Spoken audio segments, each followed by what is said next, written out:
कमरे की हल्की रोशनी में सालार खामोश बैठा था।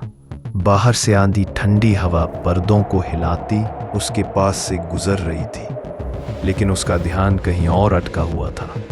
टेबल पर रखी फाइलों, लैपटॉप और अधूरे पड़े ब्लूप्रिंट से होते हुए उसकी नज़र उस छोटे से ज्वेल बॉक्स पर ठहर गई। वही बॉक्स जिसमें वो चीज़ थी जिसे उसने बरसों से अपने दिल की सबसे गहरी जगह पर संभाल कर रखा था। धीरे से उसने बॉक्स खोला, जिसके अंदर वही नाजुक सी गोल्ड चेन पड़ी थी जो बज़ाहिर देखने में बहुत मामूली सी गोल्ड चेन थी, लेकिन उसके लिए दुनिया की सबसे कीमती चीज़। चेन में टंगा छोटा सा पेंडेंट इस वक्त कमरे की हल्की रोशनी में भी चमक रहा था। सालार ने उस चेन को बॉक्स में से निकालते हुए हाथ में ले लिया। इस नाजुक सी गोल्ड चेन के साथ उसकी हजारों यादें जुड़ी हुई थी।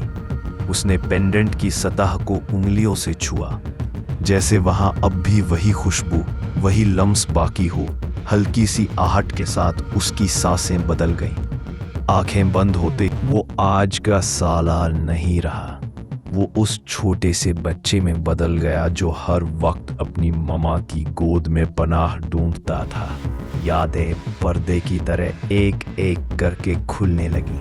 माँ के मुस्कुराते चेहरे की झलक, उनके हाथों की गर्माहट, वो आवाज़ जो उसे सुकून देती थी, सब अचानक इतना जिंदा महसूस हुआ कि सालार की आंखों में नमी उतर आई। उसकी माँ अक्सर वही चेन पहने रहती थी।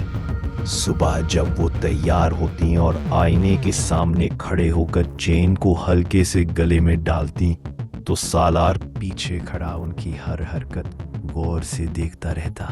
मम्मा, ये पेंडेंट इतना छोटा क्यों है? बड़ा क्यों नहीं लेते आप? 5 साल के नन्हे से सालार ने मासूमियत के साथ माँ से सवाल किया, जिस पर वह मुस्कुरा दी।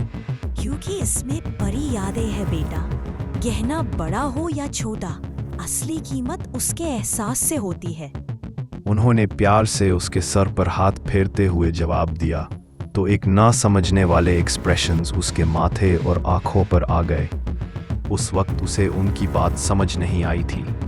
इस वक्त भी वही जुमला उसके कानों में गूंज रहा था। उसने पेंडेंट को कसकर मुट्ठी में थाम लिया। कमरे की खामोशी में उसकी सांसों की आवाज भारी हो चुकी थी।